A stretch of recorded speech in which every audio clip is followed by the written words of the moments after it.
Preparem-se para o dia de cinema do Metrópolis. Tem concorrente ao Oscar nas estreias da semana. Are you now, or have you ever been a member of the Communist Party? Am I accused of a crime? We find the defendant guilty of contempt of Congress. No studio will ever employ a member of the Communist Party. They have no right to do this. O livro que mostra a produção LGBT no cinema. Fala, o que você acha da Noite Paulistana? Fala pra ele. A primeira vez que eu saí pra noite, eu tinha mais ou menos uns 19 anos.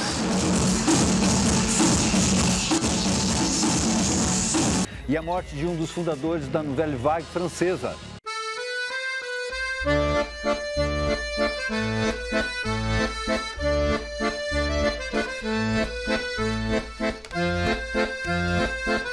O Metrópolis está no ar.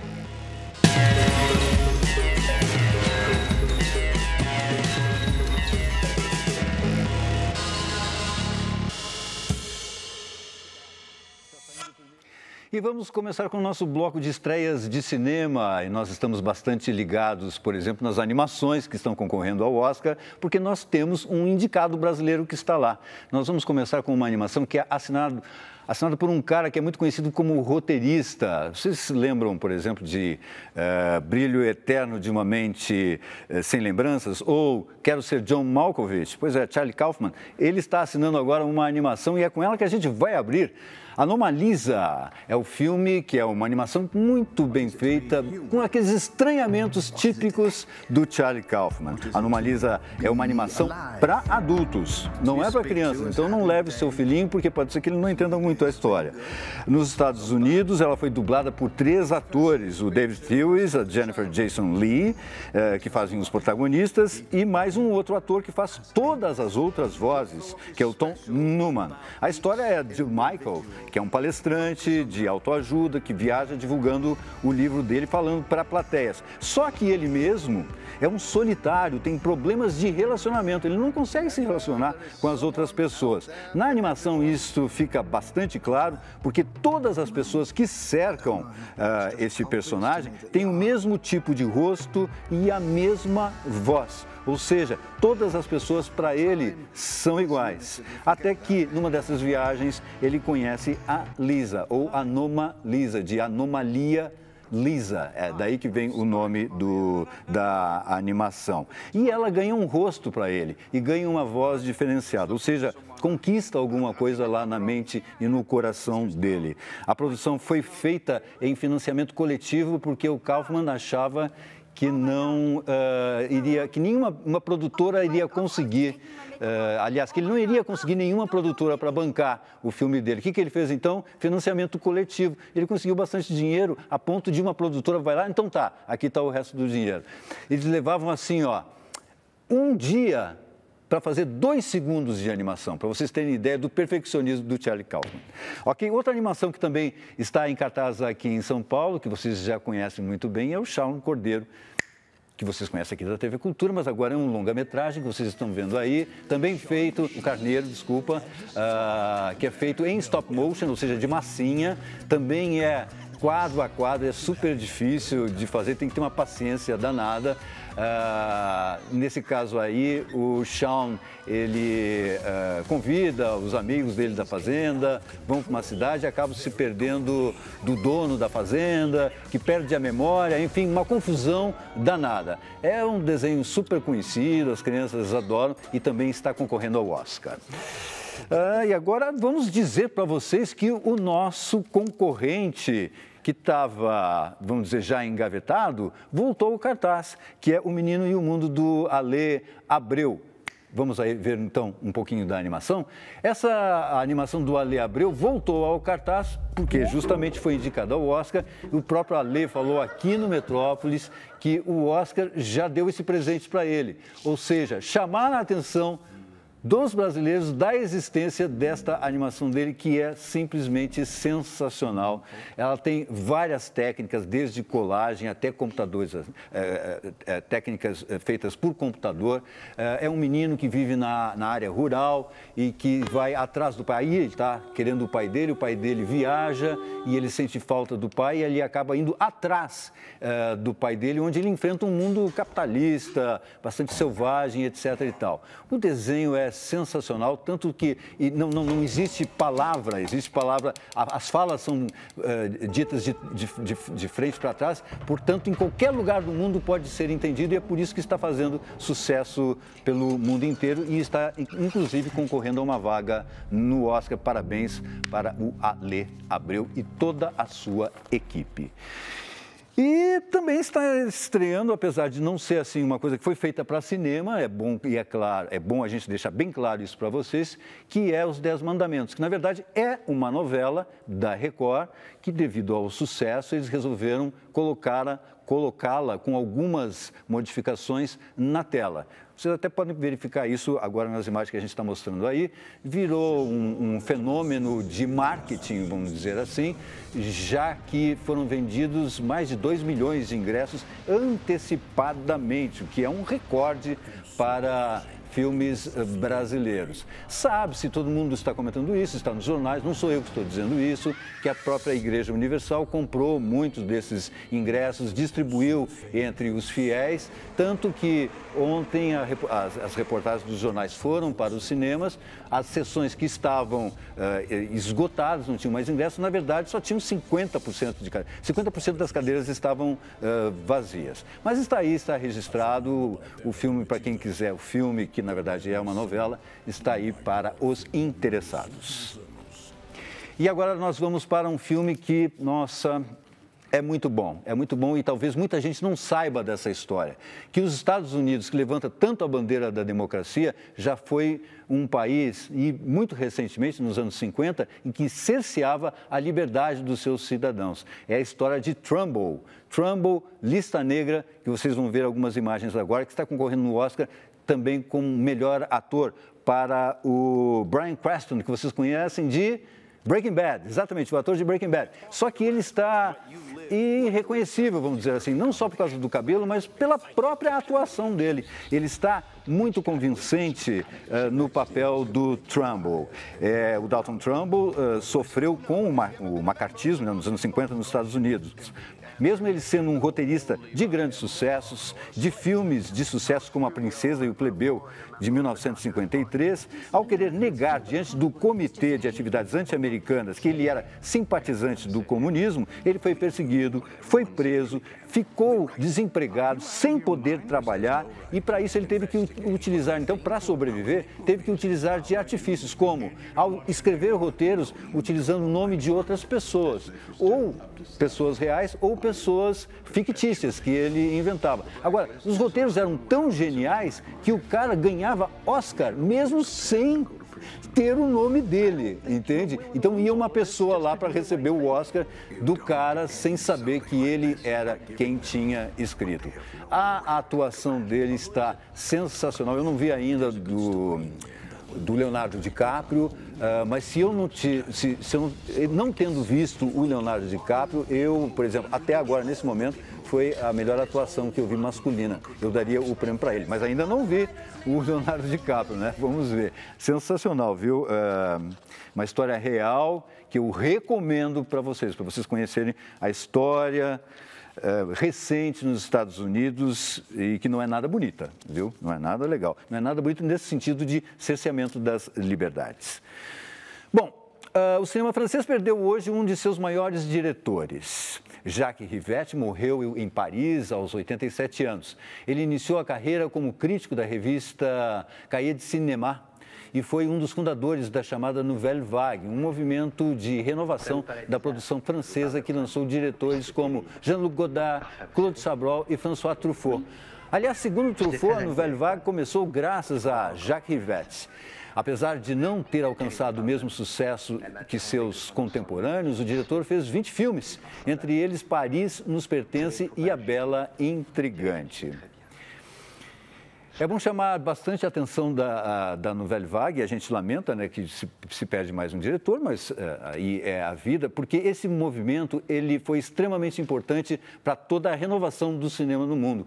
Começou com uma renovação no cinema francês, já que o cinema francês era muito careta, muito conservador, e esses jovens, o Rivette era um junto com o Truffaut, todos tinham 21, 22 anos e foram ser críticos de cinema, já que eram cinéfilos, foram ser críticos de cinema na revista Cahiers de Cinema. E agora eles disseram, pô, a gente só está vendo filme ruim. O que a gente vai fazer? A gente vai fazer cinema. Foi o que o Rivette fez e fez brilhantemente, assim como todos os outros. E revolucionou não só a linguagem do cinema francês, mas acabou revolucionando a linguagem do cinema em todo o mundo e a gente deve muito a eles.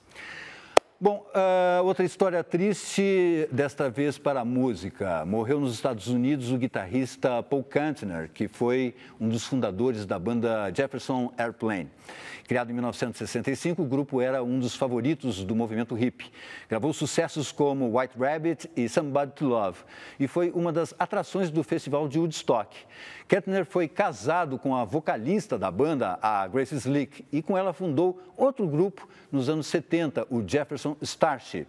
O músico tinha 74 anos. When the truth is found to be lies, know the joy within you dies. Don't you want somebody to love? Don't you need somebody to love?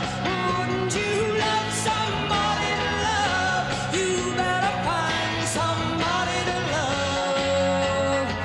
Love.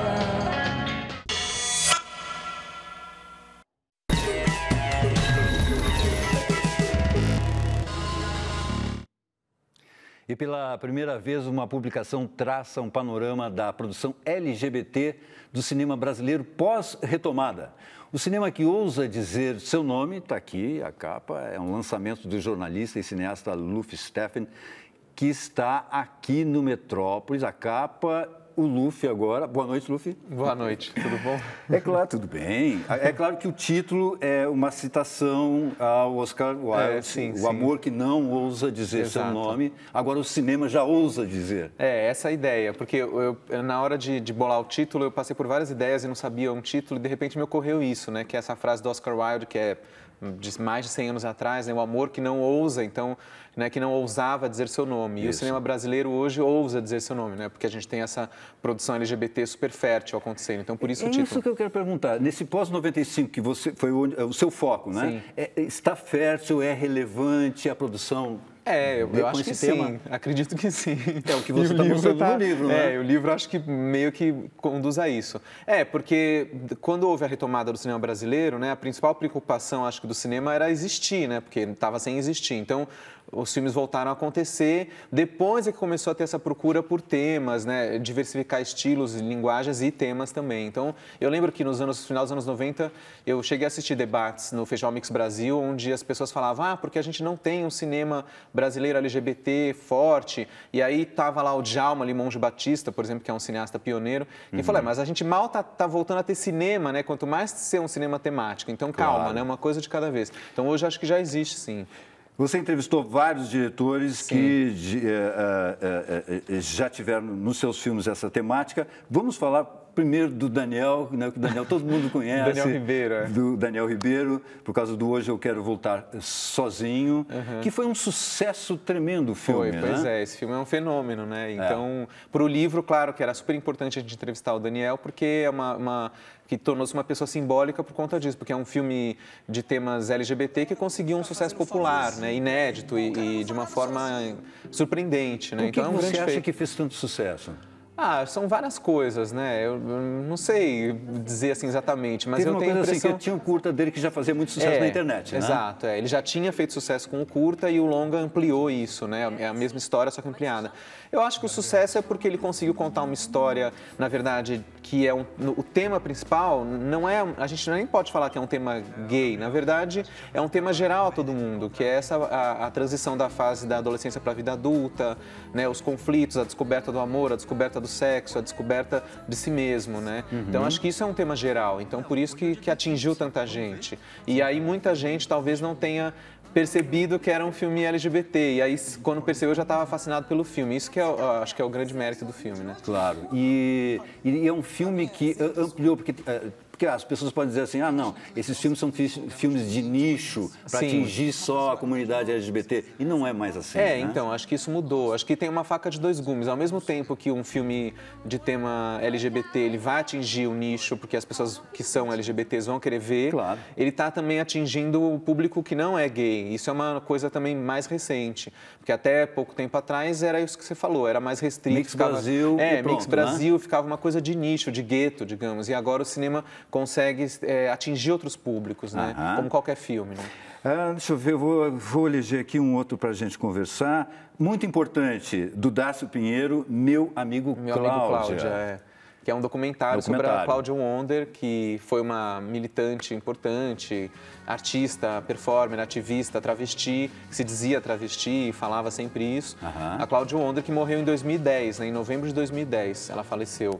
Mas ela tem uma história incrível, né, deixou várias coisas, teve banda de rock nos anos 80. Foi uma pessoa realmente visionária, assim, que, né, revolucionou. E o filme do Dácio é bem legal porque é um registro histórico, né? E acho que o filme dele também é um dos primeiros dessa safra de documentários brasileiros sobre temas gays, né? Que é uma safra recente. Agora tem muitos documentários, né? Isso é legal também. Foi o primeiro dessa safra recente? É junto com Desi-Croquetes, né? Que é o filme da Tatiana Issa e Rafael Alvarez. Acho que eles saíram juntos, Desi-Croquetes e Cláudio Wonder. E são parecidos, né? Em alguns aspectos. E aí, a partir disso, acho que abriu as portas para uma série de documentários. A gente está vendo até Desi-Croquetes ali. Foi muito importante, aliás, o Desi-Croquetes, porque muita gente não conhecia a história não sabia, exatamente. Eles estavam esquecidos, soterrados, assim. Você ia na internet, por exemplo, no Google, não tinha nada. Você punha Desi-Croquetes, não aparecia nada. Aí, a partir do filme, também abriu a porteira. Agora você encontra muita informação de Desi-Croquetes. Mas acho que o filme foi o grande baluarte. Da importância e da ousadia do Desi-Croquetes, porque Desi-Croquetes não é agora onde as coisas tem-se mais liberdade para falar e tal. Eles surgiram nos anos 70, quando a ditadura estava no auge. No momento hardcore, né? Mesmo. Exatamente, uma coisa que... eles foram muito ousados. Hoje, então, por isso que hoje muita gente até comenta que às vezes o movimento gay ou movimentos LGBT talvez estejam um pouco ousados, perto de coisas que já foram mais ousadas em outros momentos que eram muito mais difíceis, né? Inclusive. Você acha que tem um politicamente correto aí? Sempre tem, né? A praga do politicamente correto, que é uma coisa que até no livro a gente comenta isso, né? Porque muitos filmes gays, às vezes, acredito que os criadores, às vezes, possam se sentir aprisionados porque você tem que passar uma imagem positiva da comunidade LGBT. E eu acho que a arte é livre, né? Você tem que fazer uma arte democrática e plural, né? Que consiga não ser padronizada por esses patrulhamentos, né? Às vezes que são meio chatos, né? Exatamente. O gay... Porque tem um policiamento assim, o gay não pode ser o vilão, tem que ser só mocinho. Exatamente, porque muito se falava, inclusive existe um livro, né, brasileiro do Antônio Moreno, que foi lançado em 2001, que se chama Personagem Homossexual no Cinema Brasileiro, onde ele analisa todos os personagens gays desde o começo do cinema até final dos anos 90. E a grande maioria eram personagens negativos, né, tinham esse cunho de ser o vilão ou de ser um personagem problemático, marginal, né, como também em Hollywood tinha sido assim, né? Sim. Tem até aquele filme Celuloide Secreto que fala disso também, né? Que os personagens eram psicopatas, os gays eram serial killers ou se matavam no final e não tinha uma solução, né? E agora isso muda até no cinema americano. Ontem eu fui ver o filme Carol, do Todd Haynes, mas aí se eu falar vai ser um spoiler, né? Mas enfim... não falar, mas o filme é muito bonito. Mas o filme é muito bom e ele tem tudo a ver com isso que eu falei no sentido de ser um novo momento dessa temática. Claro. Vamos dizer também que o livro é todo feito de entrevistas. Você viu todos os filmes. Vi todos. Preparou uma pauta. Isso é verdade. Sensacional. Agora, uma coisa que me chamou muita atenção, é claro, porque o Luffy é cineasta. Ele tem 9 curtas-metragens com um tema LGBT e tem 2 documentários importantes. Sim. E o Luffy resolveu se entrevistar. Me auto-entrevistar, é verdade. Se auto-entrevistou. Deixa eu até falar aqui o nome dos documentários, A Volta da Pauliceia Esvairada e ESPN Hi-Fi. São Paulo em Hi-Fi, exatamente. São Paulo em Hi-Fi. Que a gente vai relançar, na verdade, São Paulo em Hi-Fi, porque ele passou por festivais, mostras, e agora em 2016 ele deve entrar em cartaz finalmente. Sim. Como o filme em circuito, né?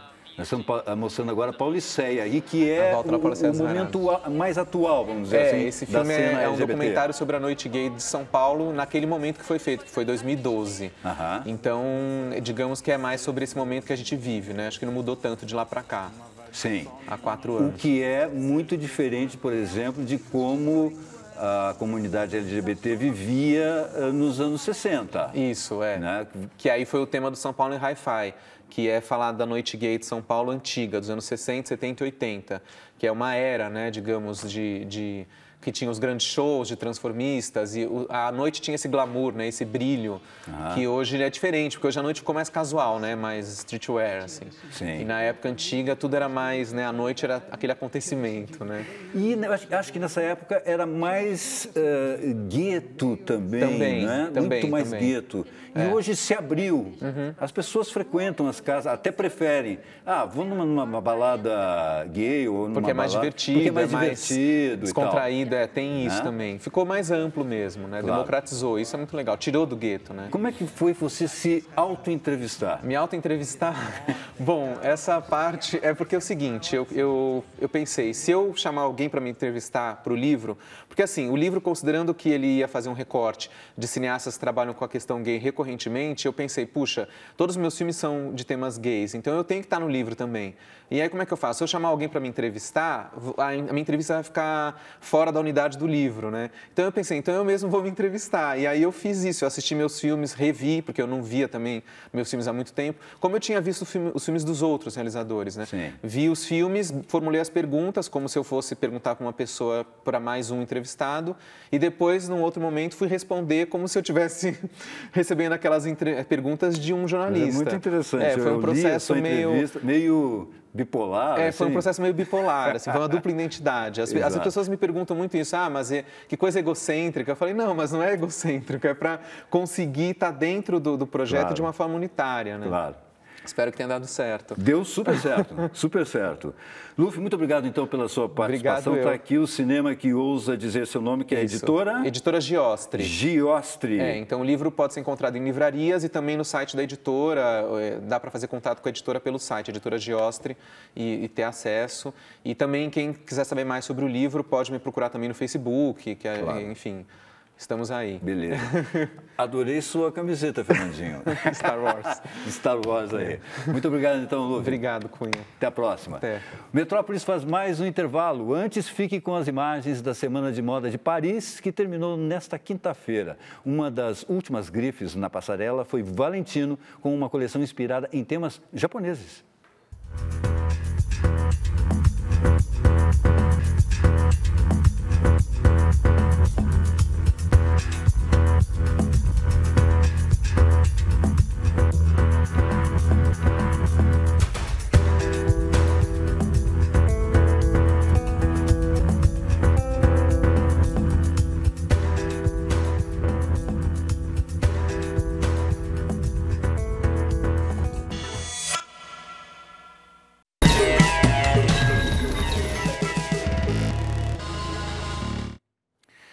Em um dia de tantas perdas, a TV Cultura também lamenta a morte de um grande colaborador.